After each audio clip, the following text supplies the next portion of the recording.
Hi. It's been a while, hasn't it? Anyways, hey. So we're back fucking doing this again. Yeah, more. Welcome back to, Zoomer Metalhead Ranks Boomer Music, episode 2. So last time, what did I do? Yeah, I ranked all the Beatles albums, after going through all of them. And, shocker, most of them were fucking amazing. Despite the clash in, I guess, music taste and stuff like that. Whatever, like, I know the Beatles. I've heard them since forever, since I was a kid. And I loved their songs for a while. But, like, here's a band I was slightly less familiar with that I knew, that it still had, like, a similar influence. Because I know my dad fucking loves them. His stepdad fucking loves him, and my friend Kai fucking loves him. I think, and yeah, of course, they're a beloved like band, like from just a bunch of people. You could say they're much more than like just a logo, a triangle. Yeah. And of course, I have been influenced in a lot of ways to get into this band, even though I, honestly, I had my reservations about getting into them because they sounded like, again, the Beatles, I knew them, and I've heard their shit for eternity, So like, but like, this I never heard before, and I always had like this, this stereotype, how it goes, we live in a society, 20-minute guitar solo, stuff like that, yeah, I never had, like, the best impression that it was just, like, gonna be, like, just slow, very soft, very boring prog and stuff like that, but no, like, actually, I was kind of shocked by how this turned out, honestly. So, yeah. It turns out I actually you'll see when I actually rank the albums. Yep, today we're ranking, I'll stop teasing. I forgot to mention which band I'm ranking today. Well, you read the fucking title. Yeah, we're ranking, the Pink Floyd today. Of course, just, huge, super important band to music, the prog, everything prog, along with a bunch of stuff, classic stuff. You've all seen the gay triangle somewhere, stuff like that. One of the most iconic images ever. What more can I say? But yeah, of course, like we all have to people shouldn't overlook like their influence and stuff like that, and a bunch of music, and you're really just just how music can sound, can be, what it can do. Just, a bunch of, cool, insane shit like that, but, and, yeah, a few months ago, I was challenged to go through their entire discography, so here I am. I have taken some time to reflect about it, on all their albums, so I haven't heard everything that they've done, but I have put myself through the entire discography, which is already, like, much more than most people are willing to go through. So, you know what? And I've revisited it a bunch of times. So, you know what? I think I'm ready to rank this. So, we're gonna do it in chronological order. So, we're gonna start in 1967 with The Piper at the Gates of Dawn, which is, well, first of all, Pink Floyd started as not the band y'all probably know from Dark Side of the Moon and stuff like that. Did not start as the prog band. They started out in the 60s. They were led by Sid Barrett as a psychedelic, rock, as like this psychedelic, this crazy psychedelic jam band, and that's how they got known. They got signed, and they got to record a couple singles, and they right after they went in, they recorded this album. And fun fact, they actually recorded this album, I think, at the same time and just right next door to the Beatles when they were recording Sgt. Pepper's, which is really fucking cool. Yeah, just really, really cool. Do I think this record is on the same caliber as Sgt. Pepper's? In a lot of ways, no. It's very, and as I said, it's very different.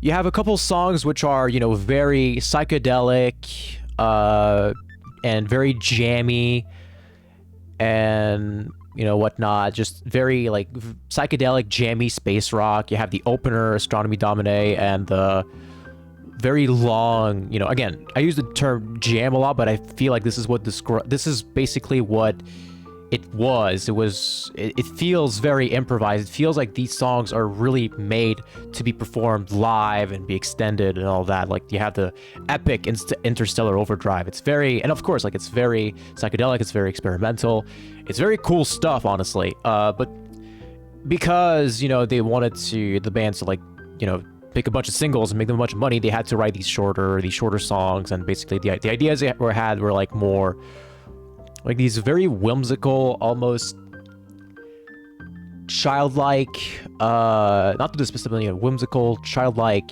pop songs, which are still, I think, are still really cool. They still try to do a bunch of weird shit. You have stuff like, you know, and, you know, there's a bunch of highlights from that album, honestly.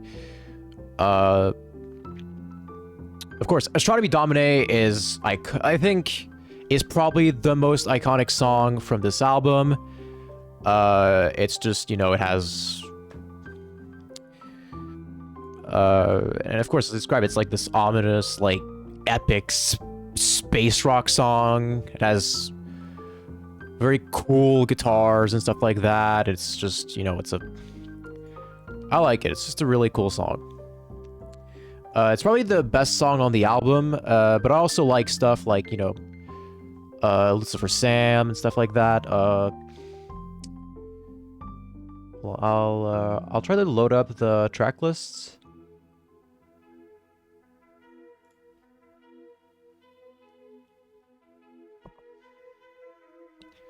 So I could kind of like go track by track, like I usually do.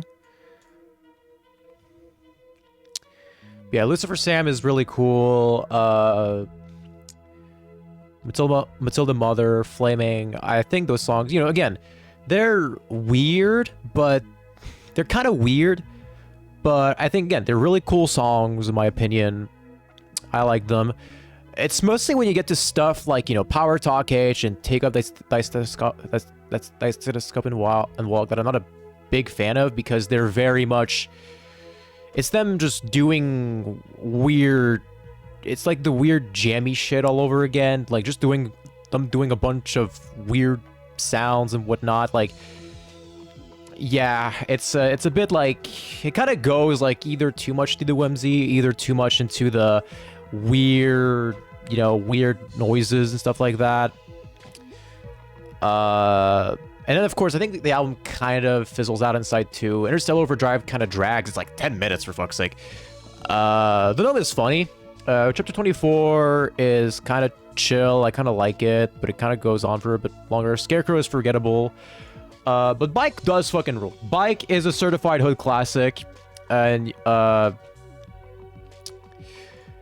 won't fucking change my mind. I mean, come on, man. He's got a bike. And you can ride it if you like.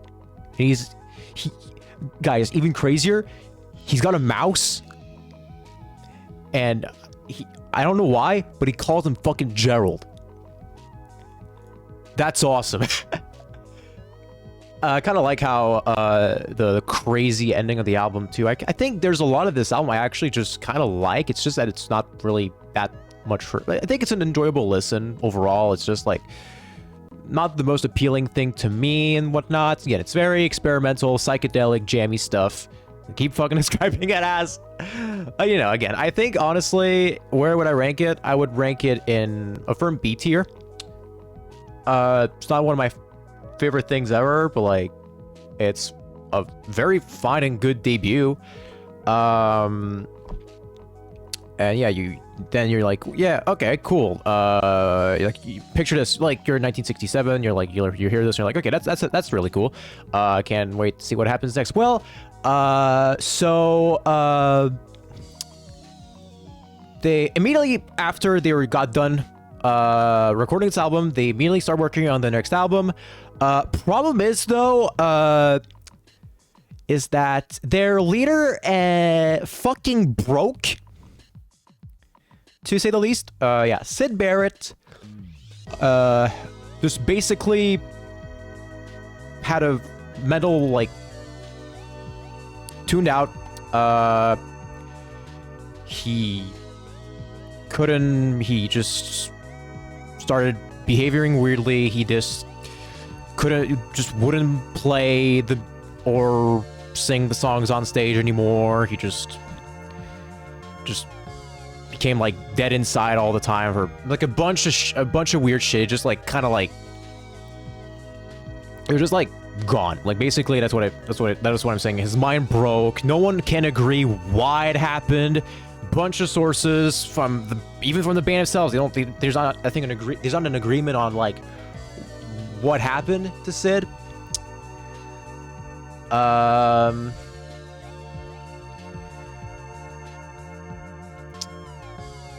But it's like some of it say it's like an overdose of LSD. Some say it's the pressure that EMI put on him to just do stuff, that he write songs that he didn't want to do, and the pressures of fame and stuff like that as well. And also that he developed schizophrenia. Like a lot of reasons, a big combination of reasons. But the point is, basically at this point, Sid just was gone. They tried to keep the band going. They brought in their friendo, David Gilmour, to try to basically be the front man. If you, I please watch some of those early performances of Gilmour trying to sing Sid's songs. It's so fucking weird, and awkward. But like, yeah, they tried to keep him around as like their songwriter basically, but he just like was gone mentally. So like they fired, like they forgot to pick him up for a gig, but basically they had him fired at this point. And in the meantime, they were working. They were trying to make more songs. They were trying to find a new direction, and they were also working on their next album, Saucer Full of Secrets, which was released the next year, 1968. And honestly, yeah, this album is very different. It starts, I think, a bit of the prog. It's still very experimental. Some of Sid's like original, like, weirder songs are still there, and influences are still there.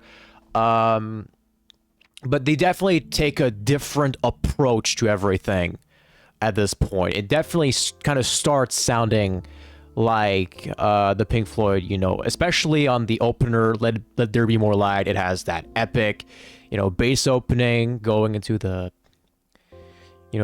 quiet verses, and then that epic chorus that it ends with a really cool guitar solo. It's very underrated. People don't bring it up a lot. I actually really like it. It really starts to feel like those epic, like prog fucking opuses that the band would be known to write. And then of course, like, I feel like at this point all the band members tried to do their own thing, because Rick has this very cool chill song, Remember a Day, which I like. And then you have Roger, the Stone Man,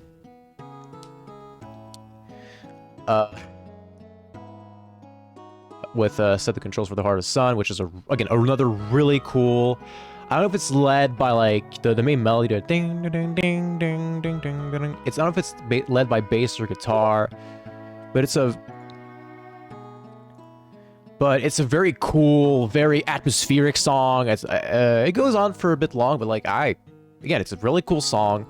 Corporal Clegg is a bit quirky, and it kind of goes to different moods. It's the first time they mention like World War II, a thing. Now they'll take a decent break first, but you know, it'll come back a bunch of times later for reasons. But yeah, this song actually has a really cool riff, really cool melody, cool harmonies, and it has motherfucking kazoos. That's fucking awesome. I don't know why. It has kazoos. It's cool riff. You know, it's actually a really good song. I like it. But then they tried to do this sequel, to quote unquote to Interstellar Overdrive, which is the title track, A Saucer Full of Secrets, which is something else. It's even more experimental. It's even more ominous, atmospheric. It's to a point where it's going more to avant-garde territory. Like, it's not for casual listening. It's a very like dark atmosphere. It's cool in a sense. It kind of goes on for a bit long, especially for what it is. Apparently most of those songs, like Set the Controls and Saucer Full of Secrets, really come alive once they're played live, which I'll go back to later. I've only heard like one live rendition of each song, apparently, but I'll go back on that later. But I love the ending with the big, like, the organ comes in, and then it's the big like at the end. Like, it's really cool, really epic, you could say. Don't know why I'm saying it like this, but like, yeah, that's what it is. Unfortunately, after that, you got Seesaw, which was a very whatever song, and then you have Sid's final contribution to the band. Like, he is there. This is the only time every band member, like all the 5 band members, are on the same album. Hell, Sid is playing guitar on Set the Controls because it's the first song they were recording. Yeah, Jug Band Blues is a Sid song. It's him singing, and it kind of takes a turn because it has a different subject matter. It's like way darker. It's acoustically driven, and it's like about alienation, something like that. Feeling alienated, isolated, and it's really, really interesting and whatnot. Especially like you can almost kind of theorize that Sid was like conscious of his declining mental state, which some people say he actually, he just wrote it like whatever. Maybe he wasn't conscious, maybe he was. And I think and then of course, like, it's short. Then there's like the weird bit with the Salvation Army band, and then like the way this album ends, on Sid's like final lyrics, it's just him and an acoustic guitar, I think is an amazing way to end the album, and for him to leave the band as this was his final contribution. I think the weak point about the album, besides Seesaw and the song's kind of dragging a little at some points, is the production. Unfortunately, this album, the production is very, very rough. And you'll hear it especially on Remember a Day, Set the Controls, and stuff like that. But apart from that, I feel like people kind of underrate this album because, yeah, these say like Pink Floyd was like, directionless after Sid left. You could argue that, but I feel like this album, they definitely had something going on, and I think it's a definite step up,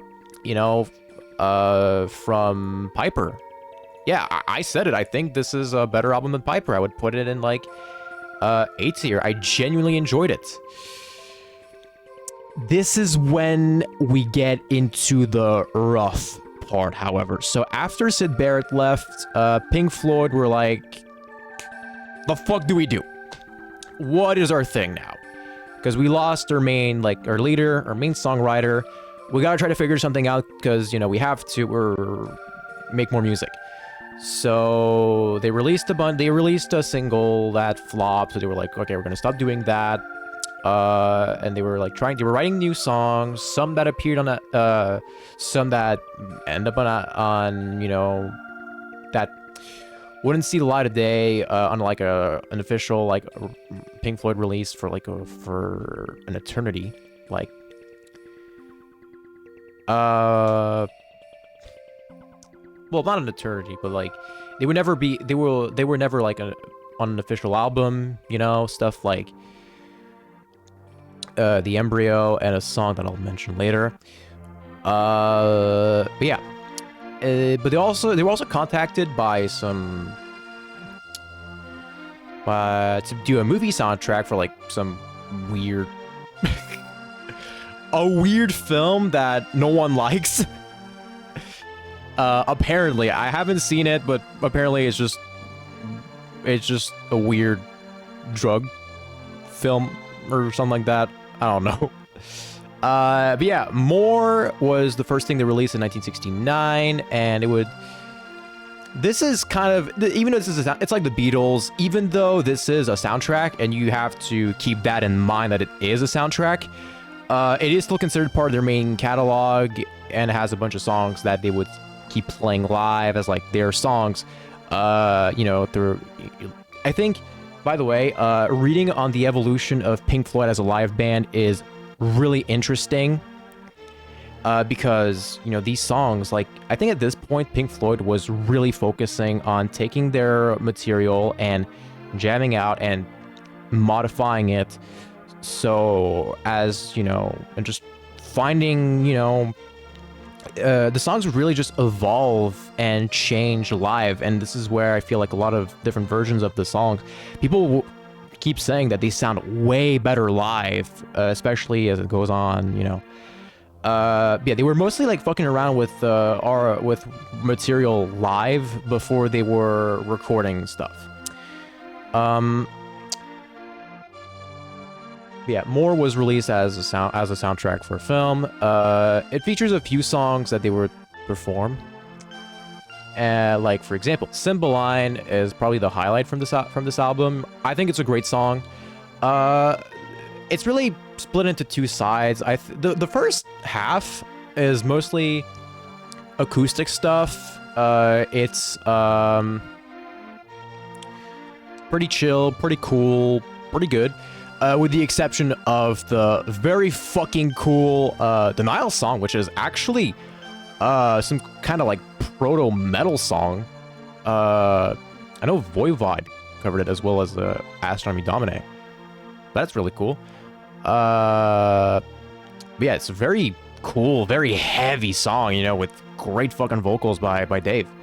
I really like it. It's probably it's like, along with Cymbeline, which is just a really good, well-constructed song, great chorus. I think Nile is probably my favorite song on the album. They kind of like reprise it as an instrumental on the second side with Ibiza Bar, by the way, as well. And that idea will actually come back on their next movie soundtrack. So, yeah, whatever. Basically, yeah, cool, whatever. God damn it, YouTube. I don't want ads. I don't want ads interrupting. People already get enough ads while watching stuff here, so fuck, I'll have to. Okay, where the fuck was I? I think what was playing.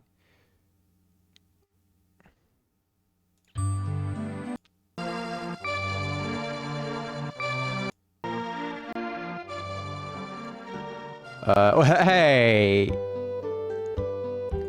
Let me turn on the volume. Yeah, SNES music. You gotta love it. Yeah, it has a lot of, honestly, I think most of the songs on the first side, Up the Khyber is on the first side. I don't fucking remember this. Oh, yeah, by the way. Yeah, the stuff that it's on the acoustic stuff, first side, is cool, it's good. Not much more than that. The problem is that they have a lot of instrumental stuff that is done for the movie, and it's very forgettable. It's very whatever. The main theme sounds cool. And that's it. Spanish piece is fucking weird. But yeah, it's mostly forgettable, except for the fucking, what is actually my least favorite Pink Floyd song ever, Quicksilver, because it's 7 minutes of ominous noise, and that's it. It's boring, it takes up, like, too much. It feels like it takes up, like, a fucking the entire second half of the album, even though it's, like, it just drags on for way too long. It's just a bunch of nothing the whole time, like ominous noise. Just that's it for 7 minutes. I actively hate that song. And the rest of it, like, it's mostly forgettable. So for me, this album, unfortunately, you know, it has to fall into C tier. Some people say it's their least good album, but I honestly think that the first side acoustic stuff definitely keeps its shit together. So hey, honestly, I think C is a good ranking for it. But does it get better after this? Fuck no, because Pink Floyd were just, again, they were experimenting, they were trying to find a new direction, so they just decided to be like, instead of, you know, going ahead with their new material and actually recording it, and putting it on albums, they were like, nah, homies, we're gonna get together,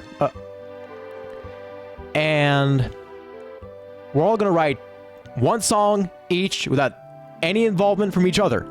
Because we're all great musicians, you know, right?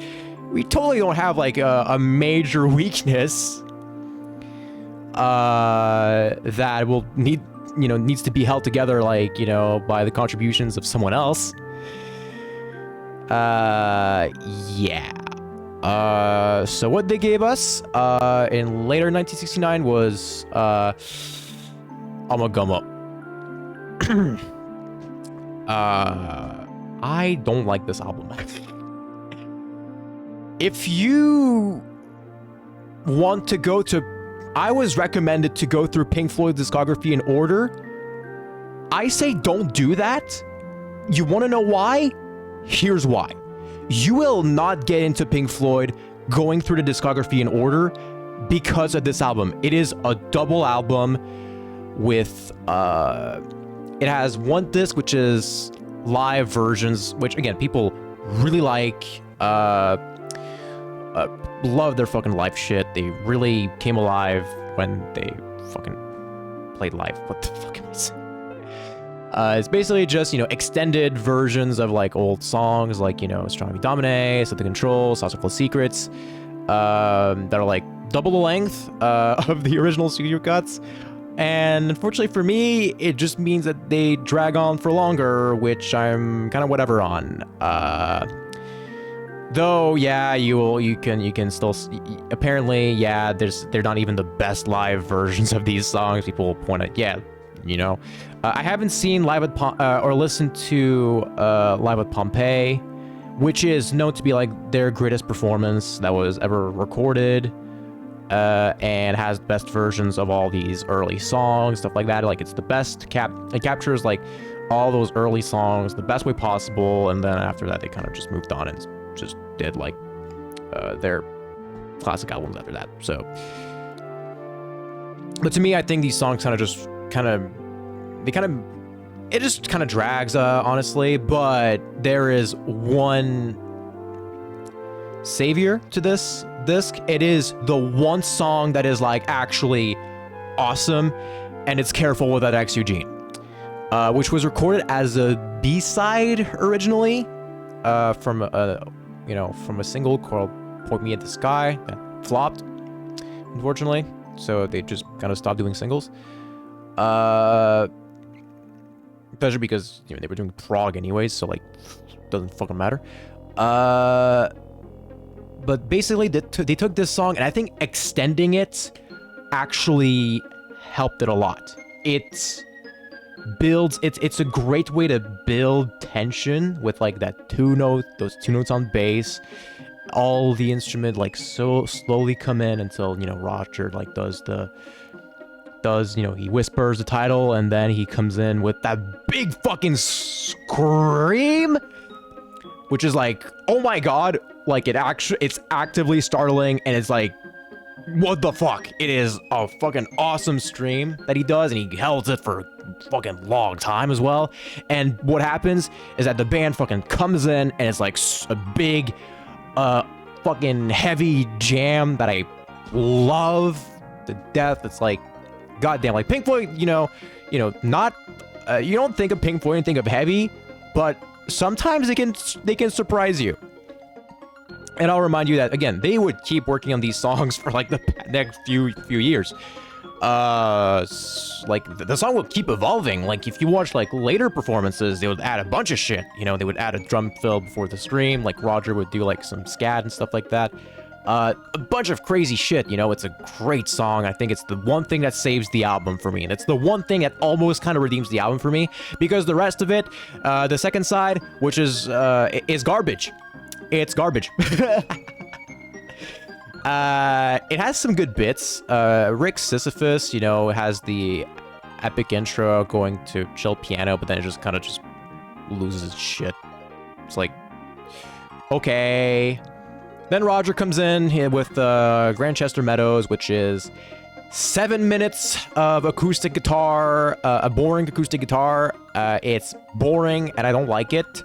It basically makes the album, an already long album, because it's a fucking double album, drag on for even longer. Yeah. But then he gives us the greatest Pink Floyd song of all time, and I will fight you on this. Several species of small furry animals gathered together in a cave and grooving with a bit.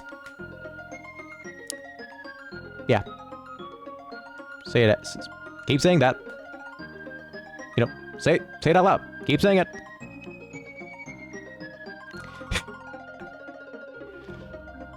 Good bit. Yeah, this song is basically, it's a bit of a meme in the community. It's almost like a Revolution 9 kind of figure. Like, of course it's bad. It's just Roger doing fucking animal noises sped up, and then he does like Scotland Forever at the end. What is this? It's fucking hilarious. 5 minutes long. Of course, it's gonna drag on for a bit, but trust me, I feel like, Pink Floyd definitely like figure out how to make songs like, long songs feel like, that they actually earn their length later. But right now, so don't worry, this complaint will kind of go away. But this is honestly, this song is kind of funny, even though objectively, what the fuck is it? Then Gilmore gives us a sweet the Narrow Way, which is, it's not the most memorable thing ever, but the third part is actually kind of foreshadows potential,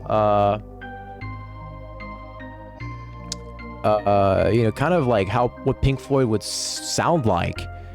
The version of Pink Floyd like we know will actually sound like in the 70s. Actually really cool. And part 2 starts with that really cool riff. Again, they can kind of be heavy sometimes. Just saying. And part 1 is like acoustic stuff. There's some cool bits, but also there's like a long, like ominous noise bit where I'm like just bored and just not comfortable. Just like, what is this? Like, it's not fun listening to. And then Nick just does flute, then 7 minutes of drum, and then flute. It's not as boring as I thought it was gonna be, from what I've heard. It's still blue. Yeah, and you have to go this, and this is 2 fucking hour-long discs, like 40-minute long discs. It's an hour and a half, and I had a terrible time listening to it. 10 out of 10, S tier. No, I'm just kidding. This is just D tier. This is like, it's an important album because it would really help them figure out what worked for them and what didn't. In a sense, like they got their bad stuff out of the way. So at this point, I think it's for the next decade, because the 70s are about to start. It's they don't go anywhere but up for an entire decade.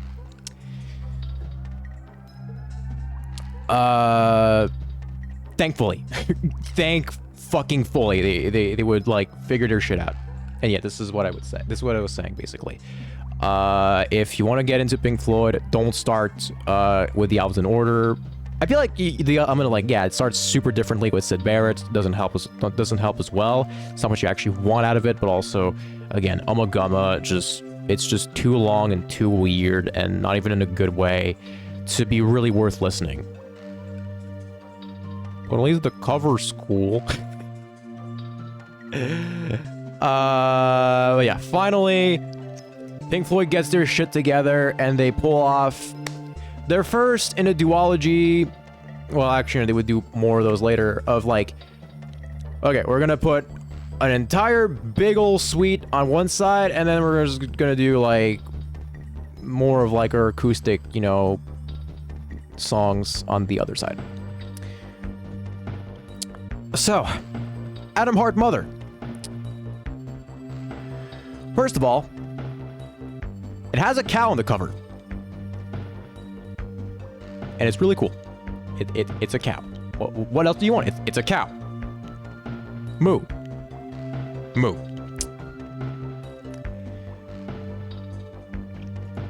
It's a cow. What else do you want? Yeah, it starts with this really cool fucking boom, immediately we're gonna bring out the big guns. 23-minute epic title track. It starts with with a full-on fucking orchestra. Let's fucking go. It starts in like super ominously, and it's, when you have look at that album cover, which is, a cow, it's actually kind of funny. But then it comes in right into that main theme, which apparently inspired like westerns and stuff like that. And it's really cool and epic and awesome, and I love it. And then they go into this like choir section and stuff like that, and then they actually go through a funky jam. I think Gilmour kind of starts, goes back to showing off like his chops, the soloing for the first time in a while. Then they go through like some weird noisy stuff that's broken up by, admittedly, I think it has a good payoff with Nick's fucking screaming silence in the studio, and then it goes boom right into the main theme. It's super cool. It's an epic. It's a journey. I love it. But it's far from the best song that he'll do in this style. Unfortunately, because they were still working their shit together. I guess what didn't help is that they had to record like the drums and bass in one go due to studio limitations. But yeah, I feel like this was really made, though they will perform it, Sans Orchestra on tour. I should probably check that out. I feel like the orchestra really carries the song, and the band doesn't really do much by comparison. That's like the one complaint people have about this song. I kind of agree, but to be fair, it's still epic, and like, it's a suite. Different parts have funny names like Breast Milky and Funky Dung and Mind Your Throats Please. Huh? Cool shit overall. And yeah, then you have the second side, which is actually pretty good. Roger has this cool acoustic and song, If, really a good showcase of his lyrics, very introspective. In a sense, people don't like it. Some people say it's even the weakest song of the album, if it's not the closer. I like it. It's good, especially after the first song. I think it's actually kind of enjoyable. But then Rick comes in and gives us fucking Summer 60, the epic Brian Wilson-esque piece, Summer 68, which is like has like a bunch of different parts. Sounds really cool. Brings back the orchestra for like that, especially and it's just a really cool song. I don't really know how to describe it. I really like it. It's probably the highlight of the album, if it's not Atom Heart Mother. But then speaking of highlights, Fat Old Son, just a really cool chill song that by Gilmour, one of his most famous. He plays it to this day. The solo that it builds up at the end is really cool. I love it. Just a bunch of cool shit. And then you have the more controversial piece, which is Nick Mason's, the drummer. What does he do when he doesn't drum? He does weird shit with tapes. Alan's Psychedelic Breakfast, which honestly is hard carried by its meme value. It's basically just them, 13 minutes of, soft acoustic guitar and piano, and a few parts. It's different parts. It's like 3 different parts, so it's not on the same thing for 13 minutes, I guess, but like, I don't really remember it except for like, the why is it called that? Because Nick Mason recorded one of their roadies called, his name was Alan, describing, what he had for breakfast, making it, eating it. Yeah, it's just literally ASMR. And then he talks about, psychedelic, so fucking course. Honestly, and of course, fuck. This is why I feel like this song is hard carried by its meme value, Marmalade. I like marmalade.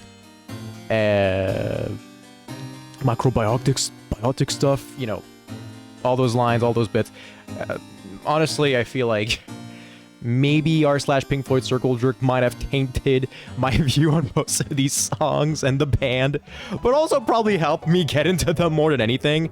I'll admit it. Same goes for the Beatles.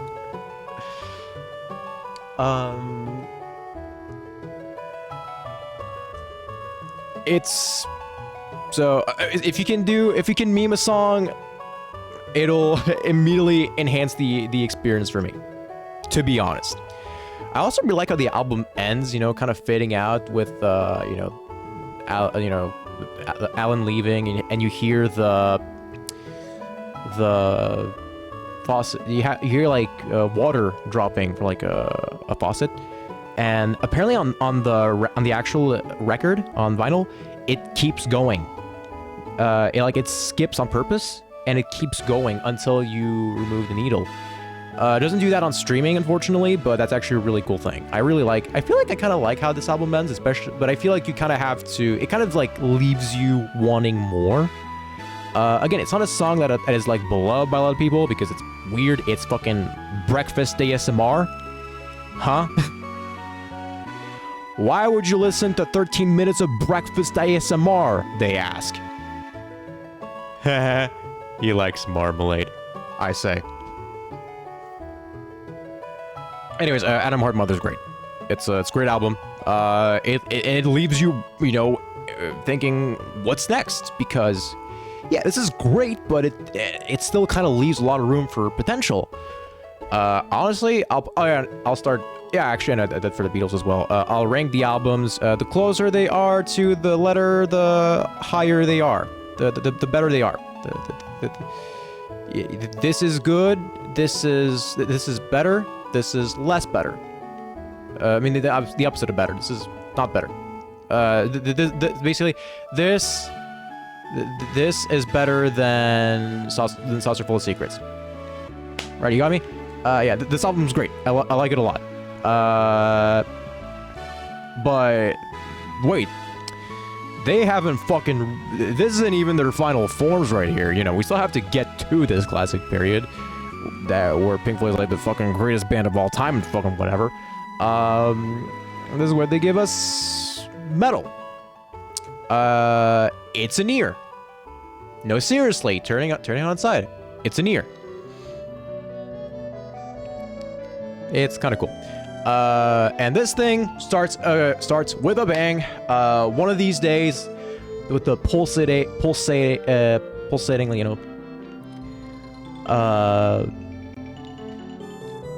I don't know what it's called.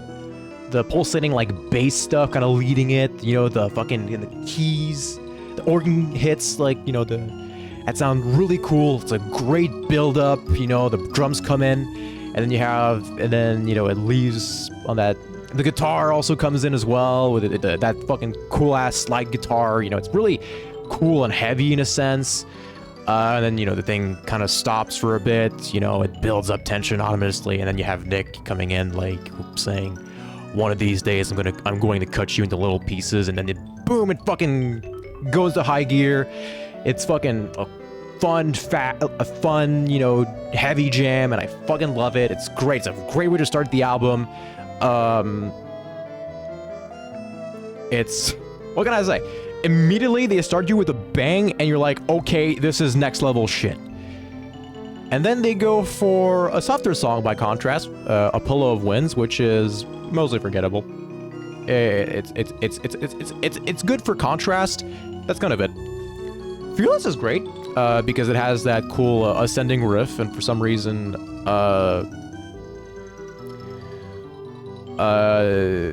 you have a fucking crowd singing "You'll Never Walk Alone," which apparently is a football song. Sorry, bruvs. I'm so sorry. Because of course Pink Floyd is British. They love their football. Come on, England, score some fucking goals. You know how it goes. So yeah, this is a weird thing, but you know, the ascending riff is cool. That's the part I remember. It's great. I like it. Saint-Tropez is like this cool like island resort vibe, which is kind of fun. And of course, they fucking leave you on the fucking epic, like the best song on the album. You know, the 23-minute epic, Seamus. That's the dog, by the way. Did you know? That's the dog, and he was outside, and I was in the kitchen. That's all you need to know. Now, but jokes aside, Seamus is kind of I mean, it's just dog blues. There's an actual dog on the song. People fucking hate it, but also again, memes, kind of made it into like, you know, something somehow ironically enjoyable and funny. So I kind of like it.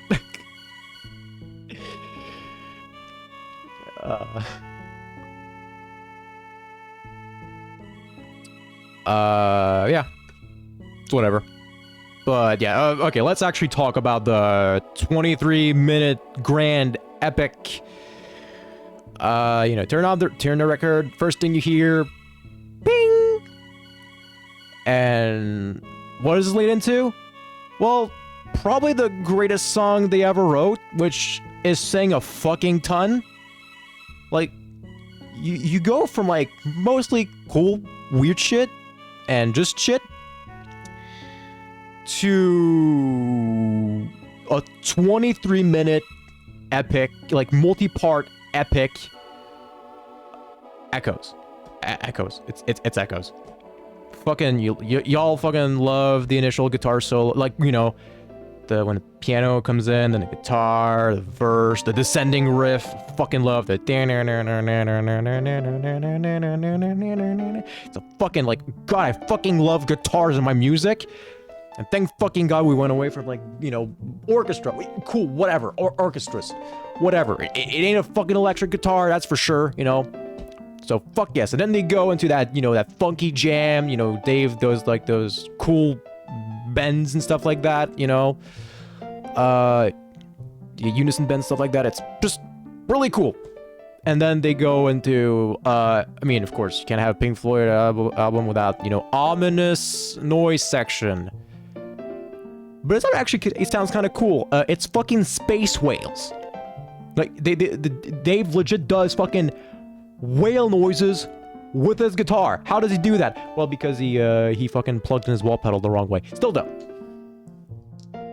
It's really cool. And then it builds into like that epic like climax, you know, again, more organ, you know, big fucking guitars, goes back to the verse melody, and then kind of like, you know, breaks down slowly. It's like, oh my God, what the fuck did I just witness? It's like, listen to it yourself. It's long. Of course it's fucking long, but you know what? You have to hear it for yourself. You had to hear it yourself to really feel how, you won't fucking get it with me describing it. Like, just go ahead and listen to it. It's a fucking journey. It's the best, and this is where Pink Floyd becomes one of the greatest bands of all time. This is perfect. This is like, this album's S tier. Fuck it. Just on the weight of like, oh, well, to be fair, yeah, one of these days. And of course, Seamus. But like, you know, great album. Fucking, it's their first S tier. I said it's their first S tier album. I love it. And of course, well, what's next? Well, this leaves us, you know. Basically, this album is basically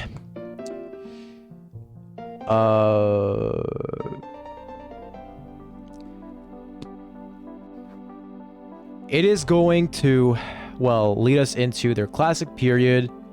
You know, like, they've built their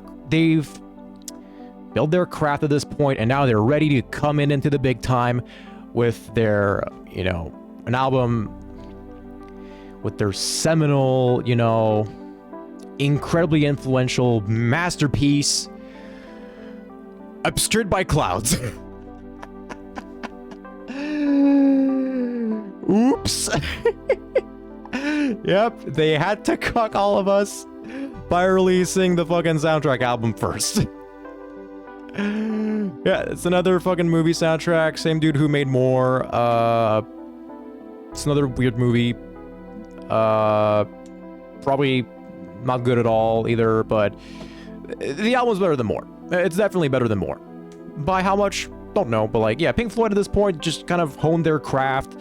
They're out there, they're writing, you know, their next album. Gee, I wonder what the fuck that could be. Yeah, actually, no, they got done writing. No, they weren't done, but they kind of got done writing a suite of songs about, you know, going nuts and stuff. You know, that's basically the subject. That's basically what the suite's all about. So it's about madness and what drives people mad. You know, really cool thing about a bunch of things. You know, it's gonna be really cool. It's gonna be a whole album long, and it's y'all are gonna fucking love it. But oops, we got a contractual obligation. We have to write fucking we're gonna do song for movie. Yeah, it's not a traditional Pink Floyd album. You know, all the songs, you know, you listen to them on their own, but at this point, I feel like they developed enough as musicians to actually give us something pretty good. Not a lot of instrumental stuff as well either. So, yeah. Yeah, Obscured by Clouds. I like the intro building up with the synth. When You're In is kind of cool. Burning Bridges isn't like, also sounds really melancholic. I like it a lot. What's the Deal has a funny title. That's all I'm gonna say. I don't really remember most of the songs. Just some they're like kind of like acoustic pop songs, like they keep fucking doing. Most of them are not the most memorable things ever. I like them. Honestly, the best song on it, however, is, you know, like I said, you know, More. They had Niall song and Ibiza Bar, basically the same song twice on both sides. Like, they had the same song on both sides, but one was like had lyrics, one was an instrumental. Same thing here with Burning Bridges and the instrumental version. Mudmen, which is the best thing on the album because you have David Gilmour guitar solo. It sounds fucking wonderful. I love it.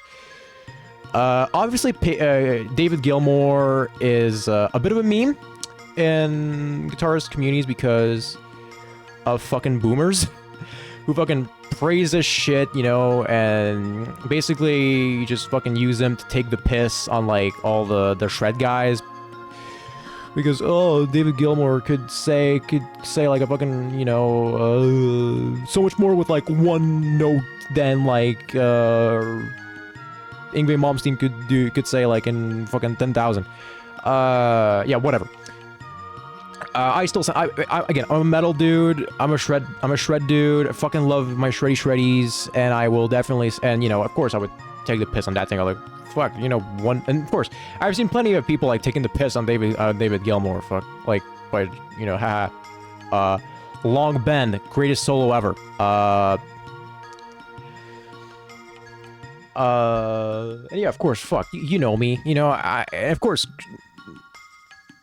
I'm still a shred guy. You know, I fucking, you know, fucking, I love me some Marty Friedman, love me some Chuck Schuldiner. Some of my favorite guitar players ever and stuff like that, you know? Just still a metalhead, still a shred guy. But honestly, I kind of get why people fucking love David Gilmour. I kind of get it, because, yeah, you play with so much feel, you know? That's a bit, that's part of the meme as well. That's also a meme. But, you know what? I kind of get it. It's not a thing you can just say, it's something you have to hear. The guy was, you know, he had a background in blues and stuff like that. He didn't really get to show it off that much initially, but this is where he's like, but at this point, first of all, in Echoes, but like throughout the albums, he's gonna like have way more opportunities to show off like how good he is at the guitar. How does he do it? Well, by just making guitar solos, you know, don't have a lot of, you know, not a lot of notes. Not the most fun shit to play, but, you know, he plays those very long notes very, very well, and they sound great and melodic in their own sense, and I love it. David Gilmour is a good guitarist. And yeah, I have been enlightened, I guess. And yeah, Mudmen is a great like a great early showcase of, you know, his playing. Yeah, and Free 4 is kind of quirky. It's about dying. It has a funny synth thing. I kind of like Free 4 actually. I kind of like it. And also, the thing is, though, Stay is forgettable, and Absolute Curtains just fucking fizzles out too early into tribe noises. It's like, whatever. Fortunately, the album just isn't really strong overall, I think. Some of it's kind of like, yeah, it's good acoustic songs with a couple actual highlights. It's good. It's good. It's a good album. That's it. It's not much more. It's nothing too offensive, you know. It's not like More has fucking Quicksilver you have to go through, but like, it gets a beat. Yeah, I'll put it under Piper. Piper is like, you know, it's just a cooler album, I think, I guess. Even though, to me, again, I prefer the sound of Obscured by Clouds. So yeah. Alright, so how about this big ol' album-long suite they were writing for a year? Like, actually, literally, like, I don't know if I already mentioned this, but, like, they got done writing it in, like, right after they got done with Metal.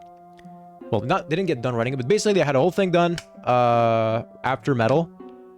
And they started performing it live. They basically turned into, fuck it, this is our main set list, and we'll play Echoes right after, whatever. This became their main set list, and they would keep, you know, tweaking those songs, tweaking those songs bit by bit, you know, see what could work with them and whatnot, and, yeah. Spend the entire year, you know, working on it. They go in and out of the studio, you know, from you know, doing concerts and back to the studio. They would work on it for, you know, all through 72 and early 73. And what came out of it? Oh yeah, one of the most iconic and greatest albums of all time. The Dark Side of the Moon. The Dark Side of the Moon. You know what I mean. Basically, you've seen the cover. You know what it is. This is the thing you think of when you think of Pink Floyd. It's sold. It's one of the best-selling albums of all time. It stayed on the fucking charts for like 15 years. Yeah. A prog band did that. It's crazy. But yeah, it's not just due to, like, you know, good promotion, and also just them actually going for a more accessible approach to prog by, you know, by going through, you know, we're going just to have, like, individual, like, have an album that's, like, carried by individual songs this time, but that are all connected. and we won't try to be too weird either, basically. You know, that helped. That helped, and also, again, good promotion, you know, and this album just might some sort of, like, good promotion, you know, just looks good, sounds great, you know, people were like, oh shit, what is this? This is cool, and they fucking sold like hotcakes. People fucking loved it, you know? It was the 70s, like, prog was cool in the 70s, so, fuck, you know, they ate it up, and they loved it, you know, it's one of the most iconic things ever, because, fuck, like, that album cover is chef's kiss. I want to put it on my poster like every college student. on my poster, on my wall, the wall, like every fucking college student. I'll fucking do that. Hell, I fucking own it on vinyl myself. I actually own it. It's the one Pink Floyd album I own because it's fucking everywhere. Okay, I just like said, okay, yeah, of course. Everyone knows this album. Everyone loves this album. This thing like fucking sold like crazy. But is it good? Yes, it's good. It's great. Does it hold up as like one of the most iconic albums of all time? Yes. Even though a lot of people, it's like Sgt. Pepper's. A lot of people will say, because of it's so popular, it overshadows other albums people kind of prefer. People will say, yeah, well, fucking not hide the, you know, they'll fucking say this album's fucking overrated. It's not that good. It's not the shit. I agree that it's not their best album. I also think, but I still stand at, you know, like Sgt. Pepper's, this is one of the greatest albums of all time. And also when I kind of had the same feel with Sgt. Pepper's, I thought I would not like it because it's a lot of slow and mellow, you know, prog, you know, stuff like that. Don't know if me, the listener of fucking Megadeth, would love this. I love this because it sounds really good. You know, it's a great vibe. It sounds really good. And the most impressive thing, oh my god, all the songs flow within each other perfectly. It's like they were designed to be sweet. Like, they all flow and transition within each other perfectly. Like, you cannot, like, everyone says this, but, like, you cannot listen to the songs on their own. Well, actually, you can kind of do. Money was released Money is a song that plays on the radio. It was released as a single. Like, fuck. Yeah, of course. Like, you can kind of try to do that, to listen to the individual songs, but also, don't do that. Because because it's gonna be weird, because all the songs transition into each other, and you do it fucking seamlessly. Especially that later bit. And, you know, it's a great... yeah, that's basically the thing that stands out to me with the album. It's just the flow of it all. How everything just fucking transitions and stuff. It's like, whoa, what the fuck? That's actually fucking cool. It's like, it just keeps going, doesn't stop, and you keep wanting to hear more from it. Love it. Yeah, of course, this thing starts, you know, kind of weird, you know, with a bunch of, you know, tapes, you know, about all the sounds that you'll hear on this album, you know, kind of building up. It's the heartbeat, and then all the songs building up. You're like, oh, what the fuck is it? And boom, Breathe begins. Again, very slow, mellow, very chill, and you're like, and you know, great lyrics, you know, about finally being out there, fucking being able to breathe in the air. Don't be afraid to care. Don't leave me. You know how it goes. And then it goes and fades into what I would call like the one thing that makes it not my favorite Pink Floyd album. On the Run is like at least basically, thankfully, the songs on this album are not long. Well, some of them are kind of long, but like, you know, actually no, some of them are kind of long, but they're basically just the meteor tracks of the album. The rest is gonna, like, it's like some songs 3 minutes, some others 7, but because they're usually packed with a ton of stuff to listen to. Yeah, this is super well crafted. It's just, you know, really well crafted songs. It's great, but yeah, On the Run is not super long, but it feels a bit longer than it should be because it's just weird synth noises. But also, you know what?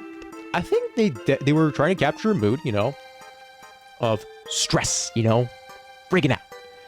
and being on the run, you know, and what they actually came out with is actually really cool. Honestly, it's really cool. It really works, and they have some extra sounds, you know, of like stuff crashing everywhere, and that just turns into the greatest, you know, wake the fuck up alarm of all time. Time's a great song, you know, and you know, cool, great lyrics about, you know, make the most out of your life because, yeah, you won't be alive forever. Remember, you will die. Persona 3. Remember Persona 3? You can never escape. Anyways, great song, great contrasting the verses and the chorus, great solo, just a great song. And then you have, goes into the piano with like a really cool piano bit that kind of change keys all the time, you know, it's really cool. And then goes to like the epic fucking, oh yeah, I forgot, time goes back into like a reprise of Breathe, that turns to the piano, that is the Great Gig in the Sky. Which is fucking, like, you know, then that fucking vocal solo kicks in. It's like, whoa, what the fuck? It's insane. It's awesome. I love it. Shouts out to Claire Torrey and for her to finally have her credit on the album after way too long. But I mean, she had the, she got like, I think she like sued EMI to get the credit on the album because she came up with the vocal part on. It's all improvised, but she still came up with it. And you know, I think since like 2005 she's always credited on the album. Great. And that's how side 1 ends, you know, flip back, you start with the sounds of like the coins, and then you go with that iconic, you know, you know, 7/4. Oh my god, you mean it's not the same beat every song is in? What the hell is this? Cool, you know, but also it's a jam. It's a bluesy kind of head bopping jam, you know. Great song. You know, guitars come in. It has a great sax solo, it has a great guitar solo, just it's just a fucking great jam of a song, love it. And that fades out into you know, Us and Them, where there's like epic cathartic choruses, which fades, and this is where the album's like flow is really important because Us and Them immediately crashes into Any Color You Like, which is like the cool synth, like it's just a combo of like, you know, cool synth solo, cool guitar solo, just a great showcase for both Richard Wright and Dave Gilmour. Then it goes into Brain Damage, like immediately goes into Brain Damage, you know, about the lunatic. Gee, I wonder who he could be talking about. You know, it's like, it's not like the song is actually kind of personal to them, especially Roger, who writes and sings the lyrics. Yeah, apparently, I don't know if it's like confirmed, but apparently like it's about Sid, you know, you have the lyrics.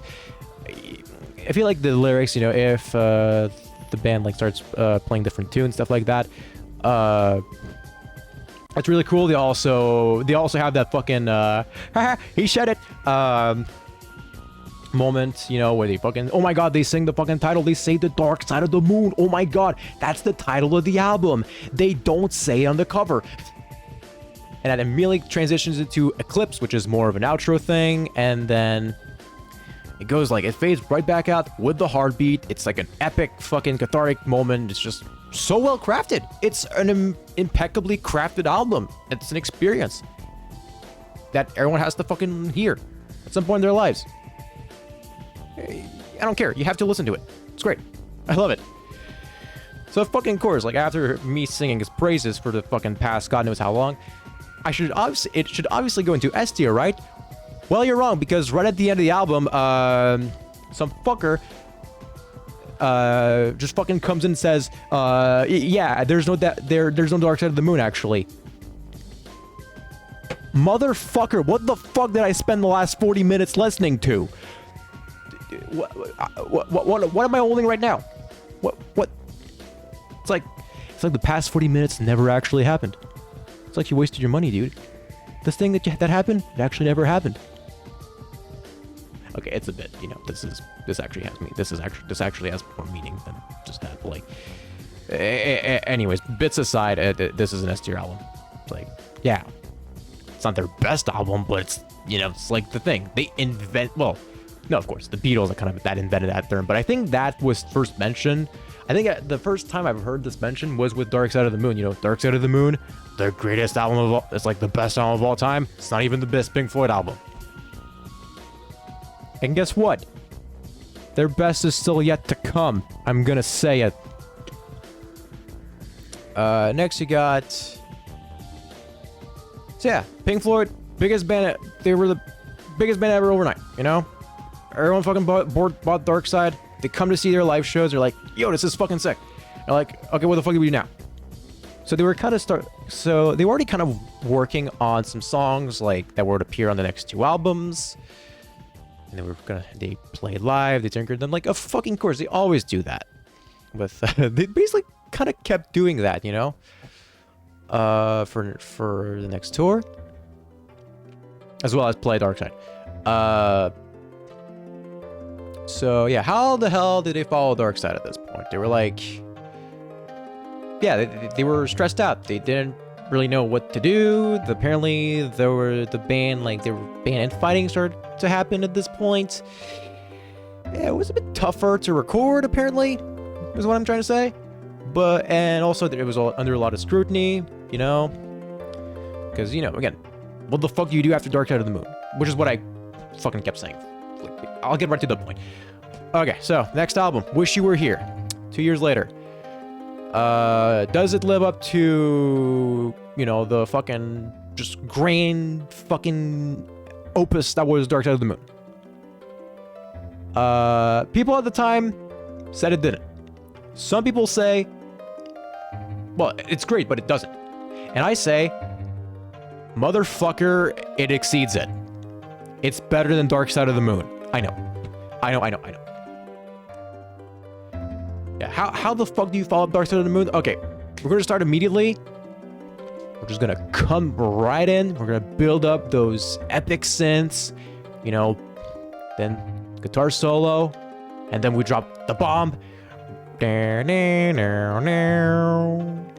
then kaboom, you have this awesome, you know, just streak of guitar solos, and then this epic chorus. Everyone fucking loves it. Shine You Crazy Diamond. Fucking great song. And gee, I wonder if the departure and, you know, the guilt about, you know, leaving their former band member and friend behind kind of didn't stuck with them. Let's see if there's, you know, what happens when you take the first letters of, you know, each word in the title. Soy CD. Oh my god. Soy. CD. I wonder who that could be. Okay, okay, On and Crazy, I don't actually count. It's about Sid. That's about like them being like, you know, it's about they talk about, oh yeah, we're sorry we're sorry, you know, you just weren't meant for like the whole album is about, you know, Sid, and basically kind of connected to his breakdown, and like, yeah, you just weren't meant, you know, for this, you just this, and we're sorry for leaving you behind, you know. It's great. It's great, beautiful lyrics and stuff like that. Epic cathartic chorus, and has a bonus. Yeah, by the way, this song bookends the album. Because they play one half of it. Parts 1 to 5, apparently. It's in parts. Parts 1 through 5 to start the album, and then 6 to 9 to end the album. And part 5 already has an epic climax with that sax solo and that meter change. It's great. Love it. And then it fades right into a much darker, ominous, but cool as shit piece with those crashing synths that gives us like an awesome, you know, super ominous dystopian almost like machine-like atmosphere. Those awesome vocals. Yeah, Welcome to the Machine, you know, is a fucking banger. Like, you think the album already blew its fucking load and gave you fucking everything with Shine on Crazy Diamond. Some people have this take, and I'm like, I get it, but also, this is what makes it so good. The album just starts, it's just epic after epic after epic after epic. They just like fire all cylinders. Welcome to the Machine is cool as shit. I love it, and it connects again. It connects with like, you know, it becomes kind of a critique, not just like it goes from like, you know, about guild about, you know, about Sid to, you know, kind of critiquing the music industry, the machine, you know, because the music industry always sucked. And this goes right into the very cool, bluesy, have a cigar, fucking love that's the synth. Yeah, apparently it's not them singing, it's I don't know what, it's an English singer by the name of Roy Harper that sung on the song, because they couldn't hit the notes. I mean, to be fair. And if you know the name of the game, boy, you're gonna ride the gravy train. That's a fucking awesome fucking, that's a fucking awesome line. It's sung brilliantly, so like, shouts out Roy Harper. Great bit, you know, it's sung from the point of view of like this music executive that's like this, apparently it's a sequel to Money too. It's about like greed and stuff like that, you know, music executive that, you know, tries to be friendly with the band, you know, offers them a cigar, you know. I love your shit. By the way, which one's Pink? By the way, they were actually asked this question. You know, I would be pissed and they actually never answered the question of like, which one's Pink? If it did not foreshadow to, if they had not, you know, they didn't answer this question a couple albums later by giving out who's Pink. Spoiler alert, it's a combination of Pogger Waters and the Stone Man. Yeah, the Stone Man, Pogger Waters, and Sid. Yeah, Have a Cigar, just fucking cool, bluesy, so love the fucking synth solo, love the guitar solo, and then this kind of fades into like it turns into like if it was like played from a radio, turn it off, change the channel, and you hear this like iconic guitar line, you know. This song, I think it's one of the few songs from Pink Floyd that I've heard in the wild more than once. It's like probably their most famous song, Wish You Were Here, iconic guitar, 12-string guitar. It's just, you know, a great song about, you know, wishing, you know, missing someone, you know. Great lyrics, great imagery.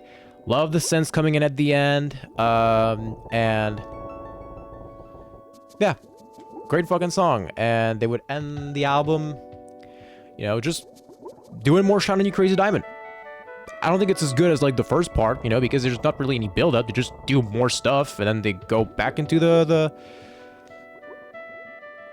main chorus, and then they end with actually a really cool piece, you know, with Rick playing the beginning, one of the verses from CMLE Play on a synth. That's actually really cool. Like, they do so much cool shit on this album. I fucking love it. Oh, and by the way, apparently someone decided to take the, like, by sheer coincidence, like, I don't think he fucking knew they were recording, I don't think he knew they were recording an album literally called Wish You Were Here, but someone kind of took this title to heart. They were like, you know, Pink Floyd, they were like, oh, gee, Sid, I miss you, I wish you were here, and the guy was like, I'd bet.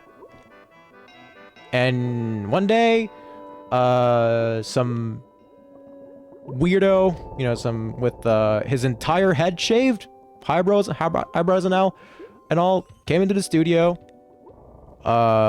looked like a fucker, apparently was trying to brush his teeth in the studio, like, no one knew who he was doing, and then it kind of came in, oh no, this is Sid.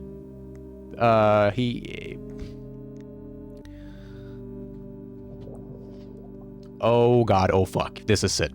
He's gone so insane that he's gone completely bald.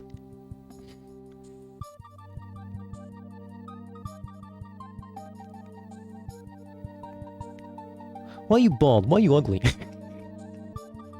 I'm so sorry I had to bring up this bit.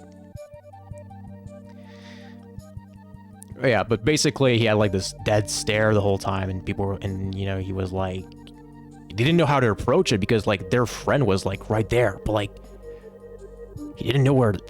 I don't think, you know, he was like conscious of where he was or whatnot. Like, he didn't seem like they recognized them. Like, he was just like, wow, that guy is just like gone, like completely lost it. That's like sad. It's like they tried. I think apparently they tried to talk with him. They showed him the song, and and apparently he called it a bit old, which truly shows that he completely lost it because they were working on Shining Crazy Diamond. I'm so sorry, by the way. I shouldn't like meme that, but also, yeah, that's like a very like, wow, like a weird coincidence that is like, and I can get like why everyone was like kind of shook by that because like Sid was looking completely different. They were like your friend is there, but you don't even know if he recognizes you. He looks completely different. He does, like, wow, all this happened.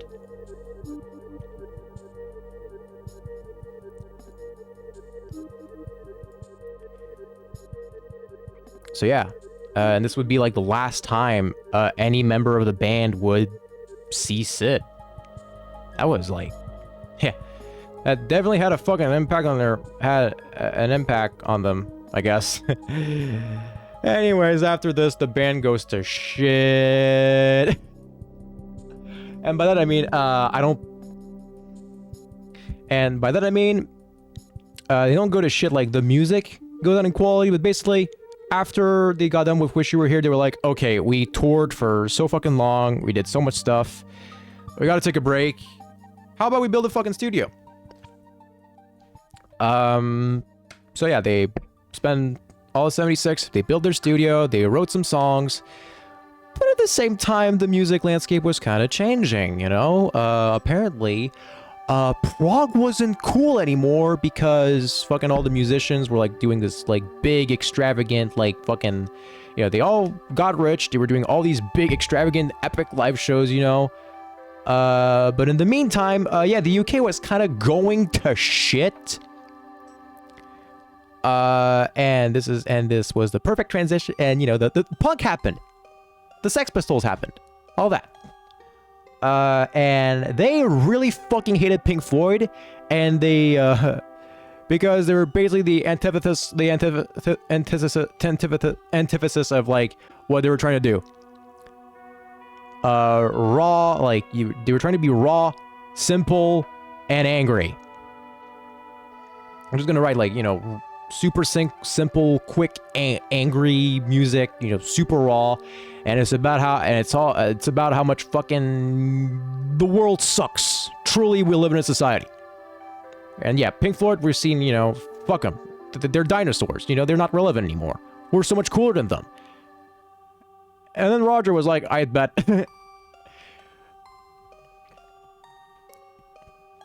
And basically, he took a few songs that were because, you know, because Roger, politics, goes together with fucking,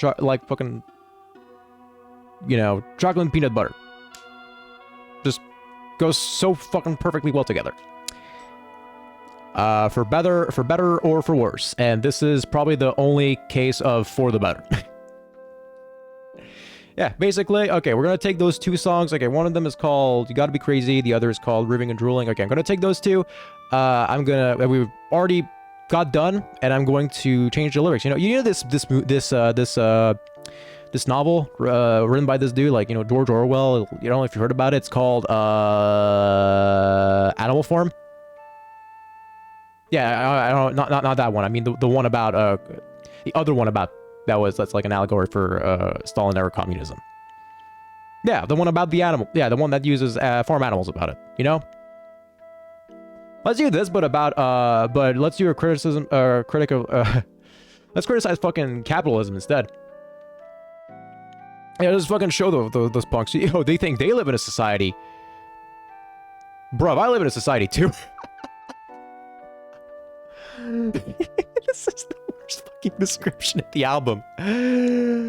And yeah, and he wrote another song, and they got done, and by early 77, they got, they put out, just, well, they put out Animals. So it is just as much of an, it's been said as much as Dark Side of the Moon, overrated. That this album, underrated, because people don't really bring up this one a lot. Well, didn't bring up this one for a while, until the era happened, and then everyone says this was the best Pink Floyd album.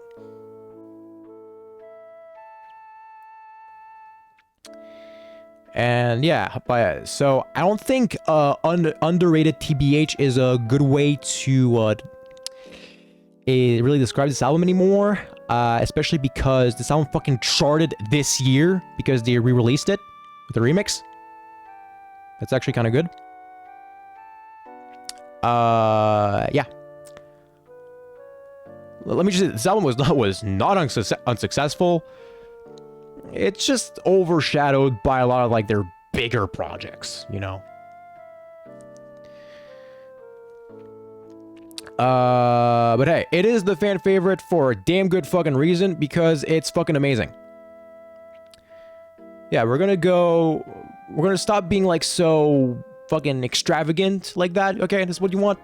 Okay, cool. We're gonna make an album that's like, it's raw, it's angry, it's aggressive, and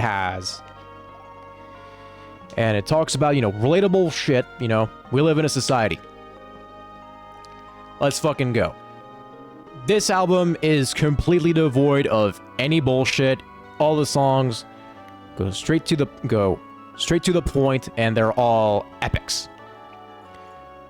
Especially fucking Dogs.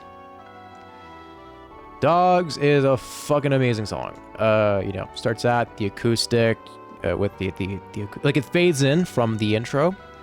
By the way, because the album is, very angry all the time, they decided to, kind of lift the mood with the, short acoustic piece by Roger, who, by the way, at this point, he kind of took over the band. He has writing credit. He has like the sole writing credits on all the songs except one. He sings on all the songs. David only sings on Dogs. Yeah, he's taking over, and also, he's bringing all, Roger, politics, you know how that goes. Well, at this point, he still goes for, like, politics that most people can actually relate to, so, you know what? Well and good. We're gonna talk about different classes of society. Dogs, about people who are trying to make...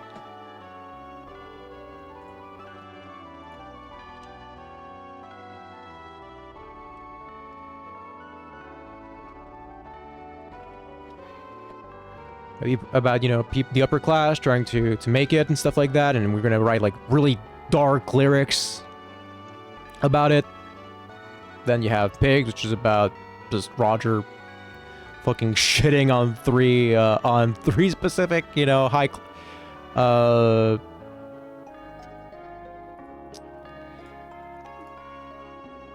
politicians, the higher class, the politicians, the people in power,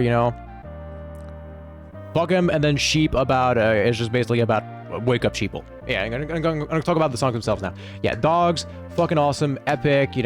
Starts with the acoustic, the synths. You've got to be crazy. Then it goes right in. It kind of kicks the gear. Dave does a couple solos, slows down, and then it just like. Just a really cool, like heavy, like dark song. All those, well, not heavy like fucking metal, but it's still very like, yeah, like fuck. It's an amazing metaphor as like portrayed. Super, like all the songs, the metaphor just fucking works. It's amazing. It's an epic without being too. it's an epic, but, you know, it's all fucking guitars and, you know, guitar, bass, drum, synths. Couple noises, you know, we're gonna put, you know, of course there's some, you know, dogs barking, but it makes sense because it's about, well, it's a metaphor for dogs and stuff like that, you know? It just, if they're gonna do some weird noises, you know, it has to make sense. I don't fucking know where the hell I'm going with this. Basically, yeah, this song is incredibly well crafted, and then of course, yeah, this just recurring thing in Pink Floyd where they mention like a stone a lot. Yeah, they fucking love talking about the stone here, you know? Damn, Roger. Bit self-centered now, innit? Yeah, they repeat the word stone a lot for a good while, and then this leads into this very ominous, like, build with, like, the synths. I love it. And then Roger starts singing his own part, and then basically it's the same thing. I forgot to mention, like, this really cool, like, epic, like, sad, like guitar solo. David is on fucking fire on this album, I'm just gonna tell you. His best solos are on this album, but not on this song. Roger comes in, does the whole, like, got to be honest, like the same melody, goes back, and then it has this amazing fucking epic ending, you know.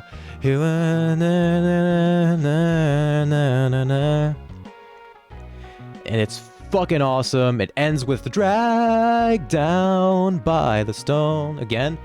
And it's like, whoa, you've been put on a fucking journey. Again, can't fucking describe it because there's just so much shit about it. It's just like, it's a different take on the big fucking Pink Floyd epic suite, but like, it is probably my favorite song of theirs ever.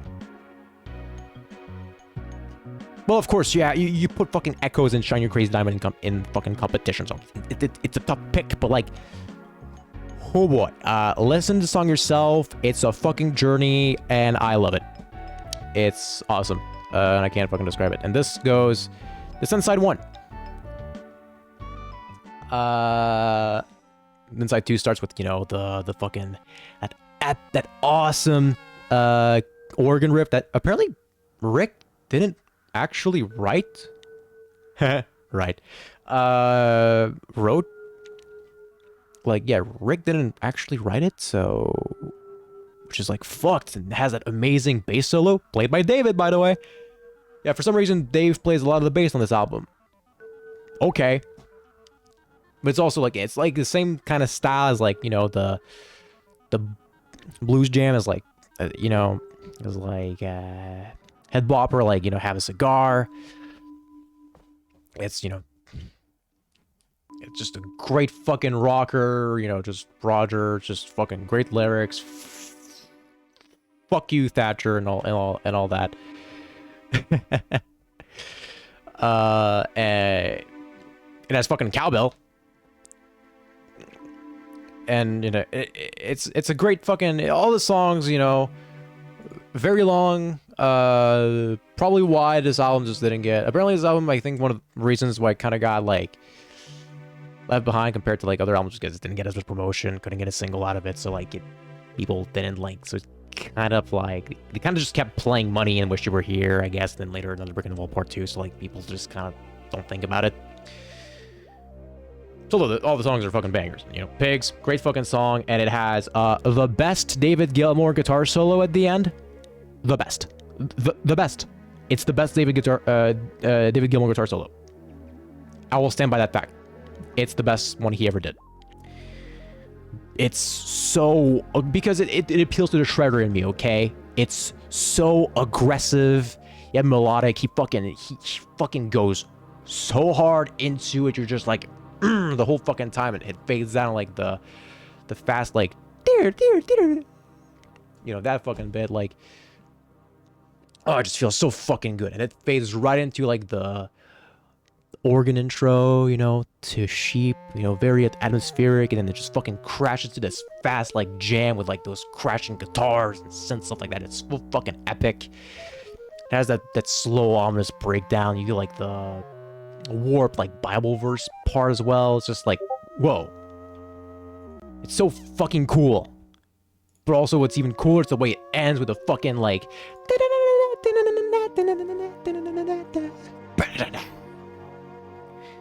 God damn, this ending is so fucking cathartic. It's so climactic. It's epic. I love this album. This just ends so fucking well. It just, you know, gives out its point. No, not too much bullshit.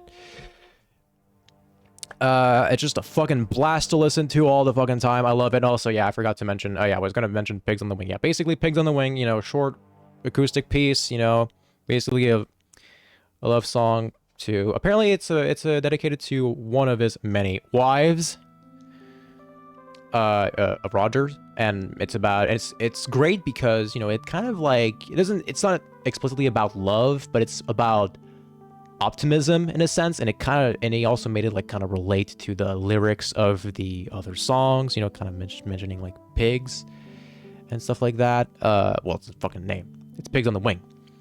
Yeah, it's related to it. He made a great job relating it to the other songs, and also bring a bit of optimism and levity to the album. It's like so fucking well structured.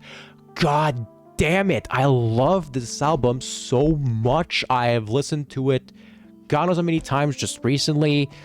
It's just one of my fucking personal best fucking vibe albums. It's probably my second favorite album ever. Like it's up there with fucking Abbey Road and Rust in Peace, like the greatest thing ever fucking made. Animals is S tier. It's the best Pink Floyd album. Yeah, I said it. They peak here. And people say their Big Four period, their, you know, Big Four Pink Floyd album, it ends one album later. But to me, this is the Big Four. I don't think they ever topped this streak of 4 albums. That just keeps getting better. Like, honestly, I didn't think I would feel this way about this band, but like, here we fucking are. Holy shit. So yeah, they go on tour. They do a big old fucking stadium tour where he took a break for a year, but hey, homies are gonna perform both albums. We're gonna do all of Animals. We're gonna do All Wish You Were Here. Fucking come in, have fun. And they fucking sold out. You know, packed fucking whole ass stadiums. And Roger was not happy because they were busy not listening to the music. And once he got heckled by a fan,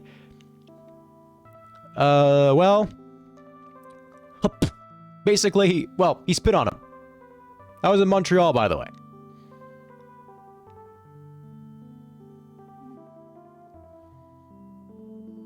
Where I'm from Quebec, it's completely different. Like, we don't like Montrealers either. Just kidding.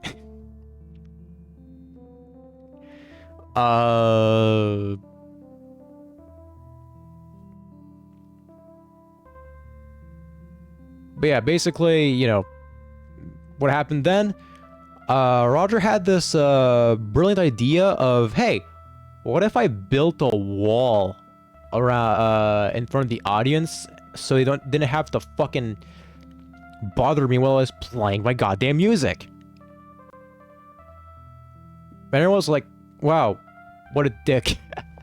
I mean, I don't know if he actually like said it, but instead what he did was like he finished the tour, went home,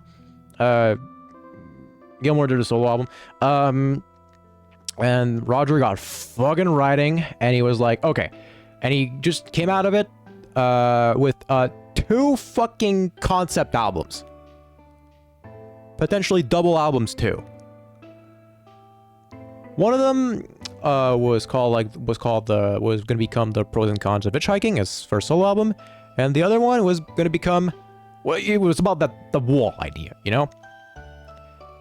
The Wall. And it's basically just a giant Pogger Waters sympathy romp.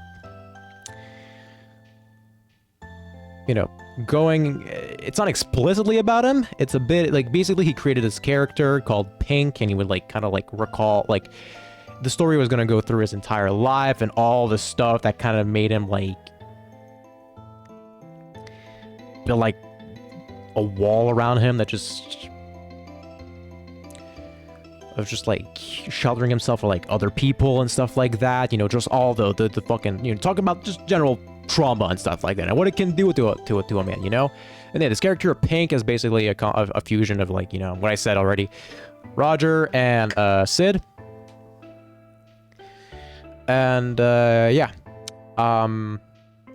basically the whole thing is it's about you know, the album begins, you know, it's about his basically the album, you know, it starts, you know, talking about, you know, his childhood, you know, his dad dies in World War II, who, you know, UK fucking, and, you know, about, you know, him growing up, you know, in the UK post World War II, you know, over his mom being overprotective, his teachers abusing him, you know, fucking grows up, becomes a huge rock star, you know,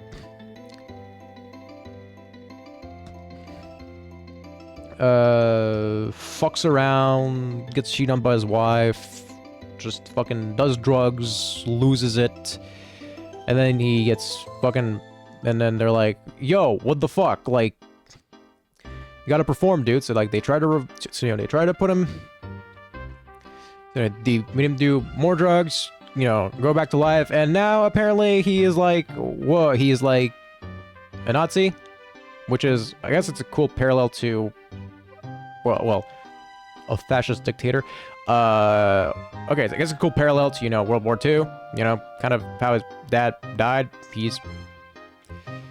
and whatever. I guess that's kind of where they went for as well, you know, become, like, that's what he thinks himself of, and he leads, like, a fucking, the entire crowd into a fucking, just destroying the city, and is like, yo, what the fuck did I do? And he puts himself on, like, trial, and then just kind of, like, quote unquote, after realizing what the fuck he did, and yeah, then the wall is torn down, and, like, everything's cool again, right? Well, no, it isn't, because they had the genius idea of making the album, you know, the last thing that's said on the album, you know, be connected to the first thing that's said on the beginning of the album. Is this where we came in?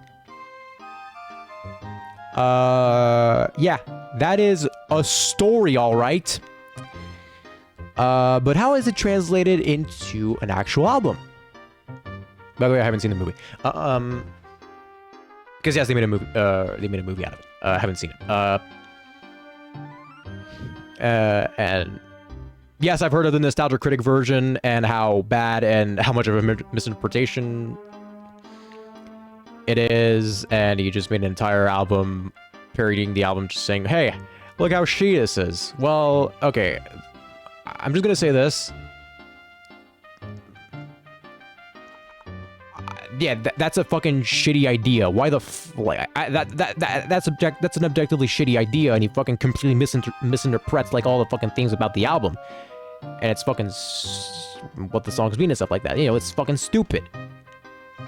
And the review video sucked too. You know, just, it was a bunch of bullshit, basically, and everyone fucking tore him a new asshole. You know what? Cool and good. Whatever. Basically back to the actual wall. Do I like this album? Well, yeah, let's talk about the music. In the Flesh, it's a cool intro, great riff.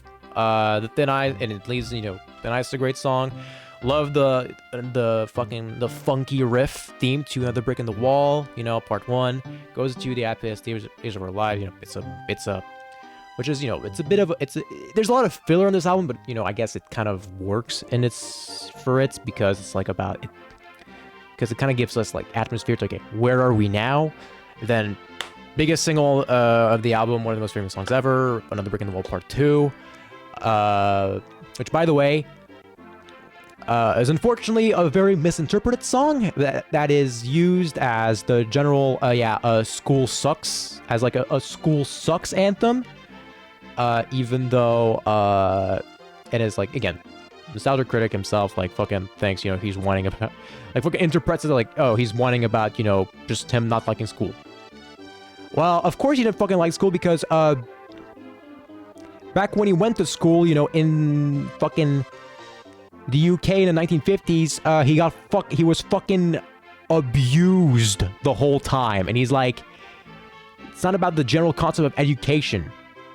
Well, rebelling against education, sure, but like, it's mostly about, you know, hey, teacher, stop fucking abusing your students, dumbass. Oh, and by the way, it's a great song, you know. You know, bit funky, bit disco-y, great solo at the end. Love the main theme, the riff that will come back a bunch of times in the album. You know, good song. Mother is where the album peaks because Roger says my balls. He said balls. Best album ever, 10 out of 10. The wall more like the balls. God, my brain is fried. Reddit fucking fried my brain. Goodbye Blue Sky, cool song as well. Unfortunately, because there's a lot of fucking songs in this album, I don't remember most of them. Should I do another listen to the album? Don't know. Well, Younglist is kind of a banger, though, you know. Great rock banger, you know, kind of catchy. You, I need a dirty woman. I think after prog kind of fucking died, they kind of went through like a more conventional rock opera approach. I think that was kind of like the idea. Most of the songs, you know, they're kind of short, they're shorter. They're not like big sweets in any way. Not even like Dark Side was, you know. I mean, they flow into each other, but you know, it's not like it's a different approach than Dark Side, I think. And of course, it goes into one of my turns, which has that funny intro. Are these all your guitars?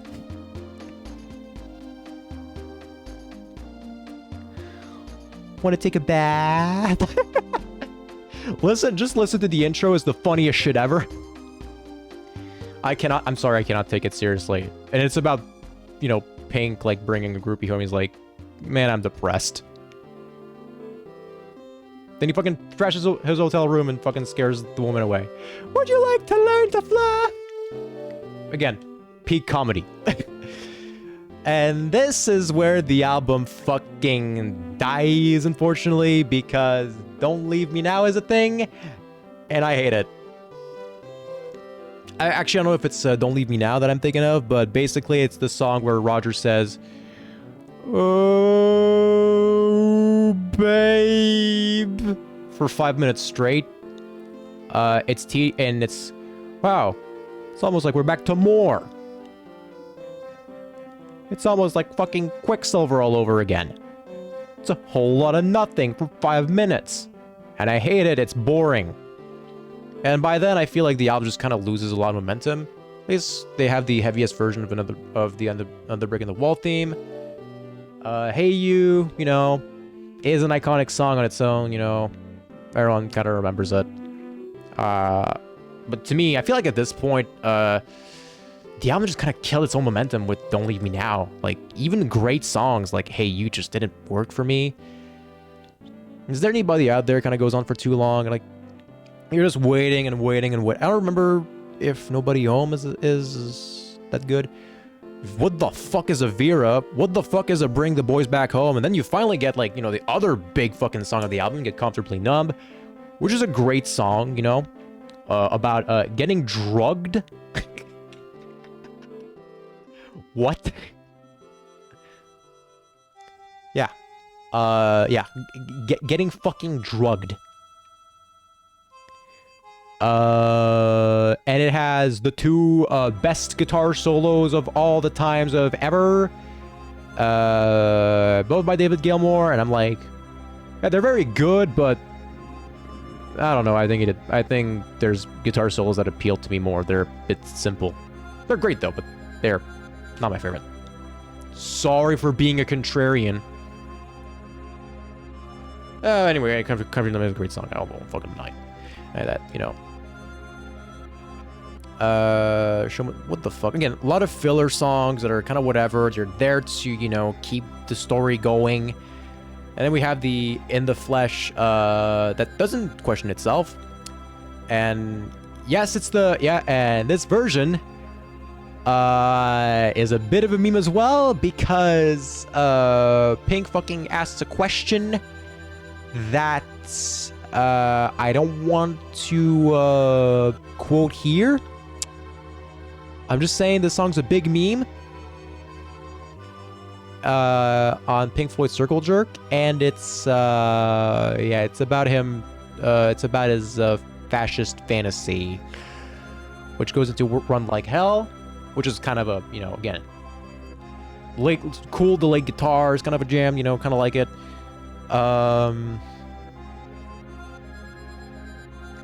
Then it goes into the very theatrical The Trial, which is actually kind of cool. Something urge to defecate. And it ends with that, and it has that awesome ending. Tear down the wall! Everyone chanting it. Like, that's actually a great way to end the album. Then you have the cool, chill acoustic outside the wall.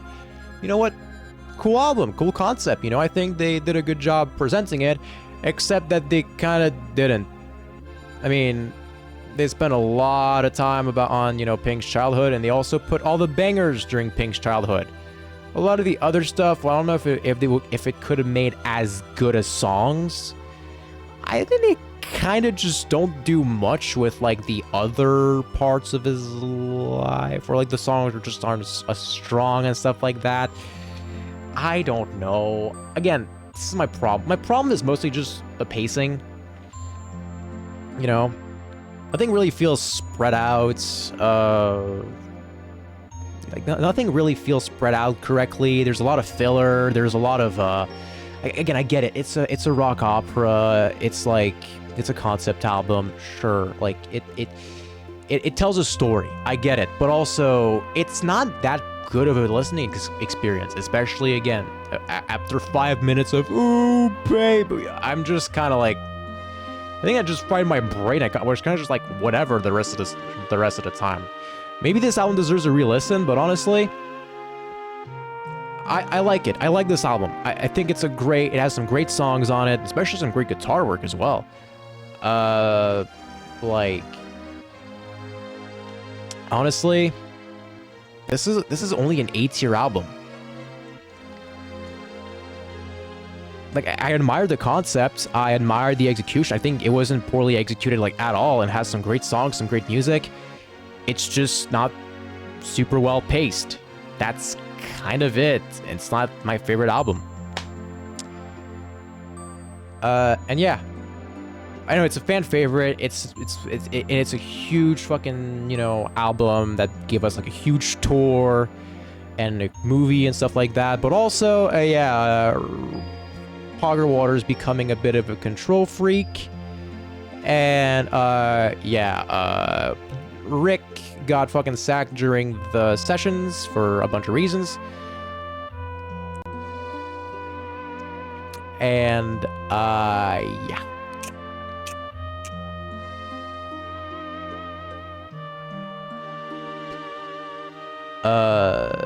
Yeah, so, band infighting, and also Roger taking over the band.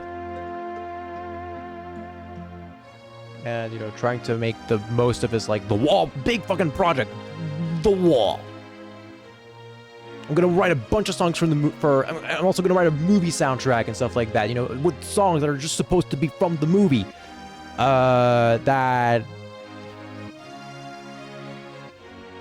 top of that, but also then, another war happened, I think it was the Falklands, and it just fucking put a big old fucking politically fueled fire under Roger's ass, and he just wrote a bunch of songs.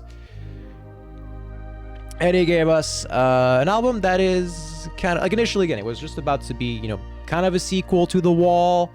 You know, it had the song that, actually, no, it wasn't on the original release. It was in the Wall movie, but it was not put on and it's technically now part of the Final Cut album, but it wasn't added until 2004. I'm talking about when the Tigers broke free. Tiger Tanks, by the way. Because, of course, it's about Roger Waters' dad dying in World War II. Gee, I wonder if this event kind of, like, had a big impact on, you know, his life and all, you know, and he, given how many times he had to fucking mention it in his fucking writing. When he made a whole album about my dad died. Fuck war. I mean, yeah, again. It's not like, I mean, of course, noble cause and whatnot. I get it. That sucks. That obviously fucking sucks. It's just that it's a bit of a meme because it kind of just took over his writing for a bit. Especially here. And yeah, people don't really like this album, but I don't know. Honestly, Final Cut, I think it's pretty good. It's actually really well recorded. It's mostly very piano and driven. People say it's just a fucking Roger Waters solo album because he kind of does everything on it. Like, you know, Nick plays drums sometimes, David plays guitar sometimes. And you know what? Honestly, it's not very memorable, but it has a few good songs on it, honestly. I should probably give it a re-listen. Because fuck, I should have totally given it a re-listen. Like, there's a few great moments on it. Like, it's very well recorded. Lyrics are great, you know. But it's mostly, you know, piano-led ballads about, you know, we live in a society, and my dad died in World War II. Fuck war. It's mostly a lot of that. But you know what? Again, like, it's not bad at all. It has some great bits. You know that. I think it's in the Gunner's Dream or something, where he fucking goes and hold on to the thrill. And big fucking sax solo. It's actually a great fucking moment. I actually really like this bit. Everyone fucking likes this bit. And yeah, and also there's a song on Not Now John. It kind of is a big contrast because it's like this rocker with like the choir as well, kind of. And it has like this different, like all these tempo changes and stuff like that. It's a really cool, and also it's led by David on vocals. It's like, it's actually a really cool song. I really like it, but I know what some people kind of wouldn't like it because the lyrics are kind of dumb.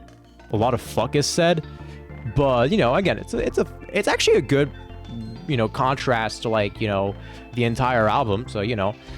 Honestly, again, Final Cut is not the most memorable album they ever did. It's kind of like, it's kind of like one thing over and over, but you know what? The thing is very well executed. It's not a bad listen at all. I would have the balls to put in an A tier even. Fun fact, it's my dad's favorite Pink Floyd album. Don't really know why. He's a David Gilmour fan. This is the fucking and his favorite is the fucking Roger Waters solo album. You know what? Fair enough, because you know what? It's good. It's good. It's a good album.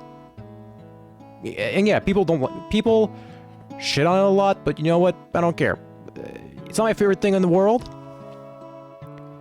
Like it ranks like what? 7th overall.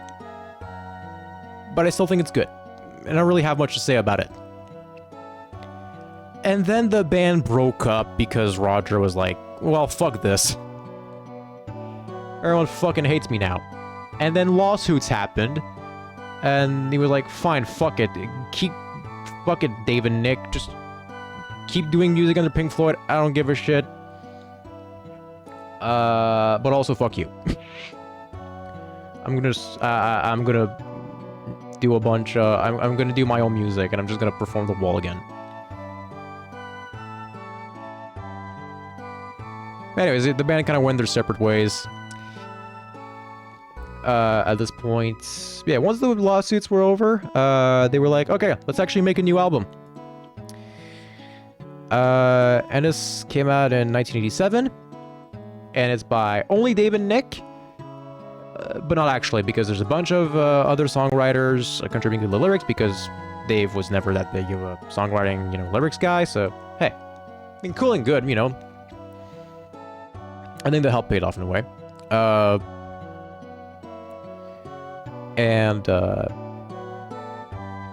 Oh yeah, also Rick was on this album, but because, you know, he didn't completely sort out his case. And for legal reasons, he was kind of like, he was credited as a session musician. But you know what? Technically, Pink Floyd is a three-piece here. I think he would still play with them on tour as well. And by the way, fun fact, my dad saw them on this tour, the Momentary Lapse of Reason tour. Yeah, cool and good. So of course he has a soft spot for the album. So like, you know, do it out of spite, or, you know, kind of hold back because I hold back out of respect. Well, I gotta say, this album's pretty good. Though it did come out in 1987. Like, Final Cut came out in 1983. I don't think the 80s style of production fully settled in at this point. But by 87, everyone was fucking doing it, so, and they tried to go for like a more, I guess they kind of went for a more pop approach in this sense, but some of the songs are very long. And they're also very atmospheric, but in a sense, and yeah, of course, you know, big gated reverb on drums, big synths and stuff like that, of course. It's not to everyone's taste. A lot of people fucking hate this album, by the way. A lot of people fucking hate this album. I like it. I actually really like this album. Even though it's weird. Okay, one slip has slap bass in it. Why? I don't know. Why do I like it? And yeah, all the songs sound like fucking PS1 soundscape for some reason. That shouldn't be a good thing. It's not organic. I don't know, I kind of like it. It's a lot of like stuff that like shouldn't work, but actually kind of does. And, you know, again, David Gilmour's on it. You know, he's the, so, you know, he does good guitar solo. My only issue with this album is that there's just a lot of filler. I don't really like the first three songs. Like, Signs of Life is just mostly like build up. Then Learning to Fly is a bit slow and kind of doesn't go anywhere. Dogs of War is just kind of weird. But once One Slip kicks in and On They're Turning Away and all that, you know what? Those are great songs. I like them a lot. They sound great. But also, again, a lot of filler. Round and Round. Two parts of a New Machine, which, you know, kind of funny, but also, why? People like Terminal Frost. I kind of like this one. I don't remember if I like Sorrow that much, the final song of the album. It's a bit long. I don't know. I feel like this album doesn't really have that many, like, actually amazing, mind-blowing songs. Like, I don't think it's, like, that amazing. And again, it has a lot of filler, especially at the beginning. So I can't rank it super high. But I kind of liked it a lot as well. Because it's just a good vibe album, you know? It's just David Gilmour guitar solo, and they're like, with some fucking cool soundscapes. And yeah, One Slip is actually kind of, you know, it has a different pace, it has a different sound. It's a bit quicker. But it's also, you know, it's still somewhat atmospheric, you know? One Slip is probably my favorite track on the album, by the way. So I'm, you know, I like it. I think it's just a bunch of good shit, you know, good shit, good vibes, good vibes, good guitar solos. You know what? I like this album. High B. Honestly, I put it like right there. This might be a hot take, but I'm gonna put it right there. Over Piper. Because again, it's just a good vibe. I mean, maybe it should go under Piper. Because again, Piper is a more cohesive piece of work. It's just that I personally enjoy this album more.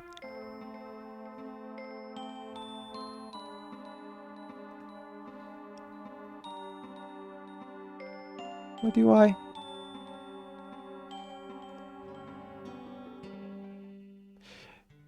I don't fucking know where to put it. Because again, Piper has a lot of songs. It's basically the opposite. Piper, I think, kind of as it goes on, it kind of becomes a bit, it goes more into a lot of like, it has like the middle part with like the weird experimental stuff, you know, Power Talk H, take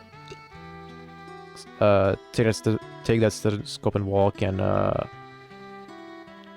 Interstellar Overdrive, which are a bit, you know, kind of drag, kind of like, what the fuck is this? But like, but yeah, I feel like Piper, the better, it kind of like, it goes with, like, it hits mostly at the beginning. I guess the later part stuff is decent as well, but here, I don't think anything is, like, super amazing. I guess Sid's is, like, more iconic and influential, while this is just, like, whatever. It's just good vibes, good soundscapes, you know? It's good synth and guitar soundscapes, whatever. And also, it takes a while to get going, but honestly, it's hard for me to pick. I just like this album. I just like this album. I just like it. I think it's good. That's all I'm gonna say.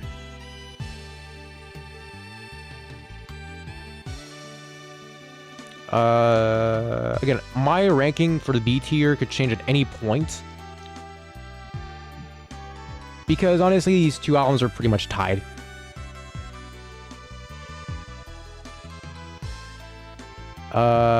Now let's talk about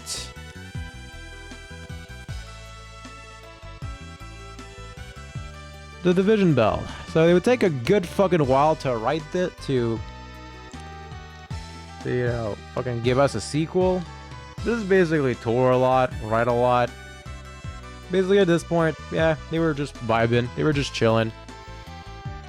Just write like big fucking sound, like just big vibey soundscapes again with, you know, my guitar playing. I got my wife to write all the lyrics because she's good at this. You know, cool. Yeah, Division Bell. A lot of people actually like this album. I am a firm believer that this album is kinda mid. It has some good bits here and there. Like, I guess Cluster 1 is mostly just an opener, but like I feel like a lot of the songs suffer from, like, this album's like fucking over an hour long. It's long. Sort of the CD era. A lot of songs just kind of drag. That's the problem. They're kind of like the same thing, you know. Lush synths, slow drums, guitar, David Gilmour guitar solo. Basically what I did not anticipate from Pink Floyd. You know, just, I mean, it sounds good. It sounds great, but it sounds just like new age, whatever fucking background music. It's just like not fun listening to. I like Keep Talking. It's kind of catchy. Lost for Words is a funny bit where he says fuck. And High Hopes kind of sounds cool, but that's it. It's a good way to, like, to, you know, close out the band's discography for 20 years. But you know what? It's mostly just mid. I just don't like it that much. Let's go into More, because I actually kind of like a lot of... Because, you know, More has actually a lot of decent songs. Just that either the rest is either forgettable... Half of it is actually kind of decent to good. It's just that the half of it's like forgettable. There's just the worst Pink Floyd song on it. But also, just Division Bell is like so consistently middling and kind of forgettable. I don't like it at all. I'm sorry. At least, you know, Momentary Lapse is like that fun 80s charm to it, I think. Which I like, okay? I like it. I just like 80s. Anyways, so this was how the band ended for a while. Because, yeah, they just quietly stopped touring, focused on their own stuff. They reunited for Live 8. You know, they got Roger to perform a few songs. To perform, you know, a few of their classics. They even hug at the end. Aww. By the way, this was 24 years after their last concert with Roger, and the concert actually lasted 24 minutes. That's neat. Like 24 minutes on the dot. That's just neat. And yeah, they had and people were like, hey, maybe this will lead to an actual reunion. Oops. No. David and the Stones still fucking hate each other. Oops. Oh yeah, they just kind of went back their separate ways, but they were like, and then Rick died. And Sid. Yeah, Sid and Rick died. And yeah, that's sad. that is sad. You know, rest in peace, legend. Big shouts out to Rick, you know, because his contributions are actually, you know, really underrated in a sense. You know, again, he fucking gave us Summer '68 and a lot of greats and, you know, great vocal bits, you know, a lot of innovative, like, keyboard passages, like, you know, just a really, you know, he was just a master of his craft, the fucking guy, so you know what, shouts the fuck out. Rest in peace, homie. Yeah, and they were like, hey, so there was a bunch of shit we recorded back when we were recording, like, our last album. So let's just release, like, finish it and release it, you know, as a fucking, you know, tribute to our friend. And in 2014, they gave us The Endless River. And it's a whole hour of instrumental synth stuff that was just written all over the years. And it's exactly like Division Bell, except that it's actually just kind of boring. They only have vocals for one song, and it's just very whatever. It's the one Pink Floyd album where there's like just... It's completely forgettable. It goes on for too long. There's nothing about it to like. Nothing about it to mean, except the line, "We bitch and we fight" at the end of the album. Like, there's nothing about it to meme. Nothing... Like, there's no, like, genuine enjoyment. There's no ironic enjoyment. It's just this thing. It's just saying things that sound good, that happened, and they're like... It's just it's a fitting tribute to Rick. Some people really like this album. Some people actually kind of like this album a lot. But it's background music at best. It's just... whatever. It exists.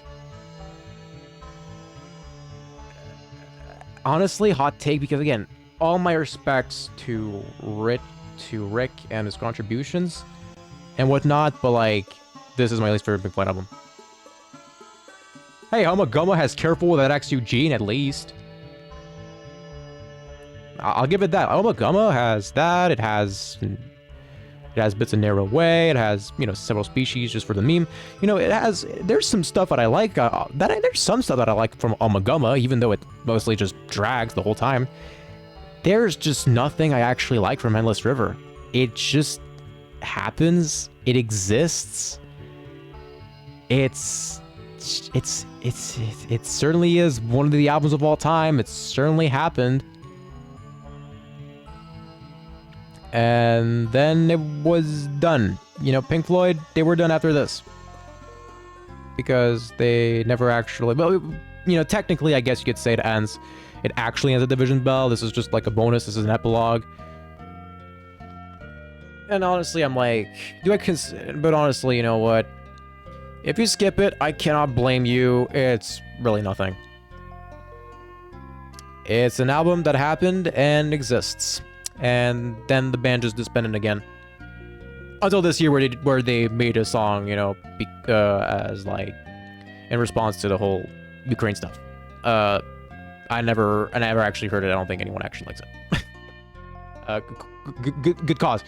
Good cause, but I don't think it's... But most people just say it's nothing special. So I don't think I'll ever listen to it. Maybe I will, but I don't think I'll ever do it. That aside, yeah, Pink Floyd. God, I've fucking been recording for 2 hours already. It's fucking 11 p.m. I gotta wake up super early tomorrow. College sucks. But yeah. This is my list. You like it? You don't like it? Fucking share me your takes in the comments below, I guess.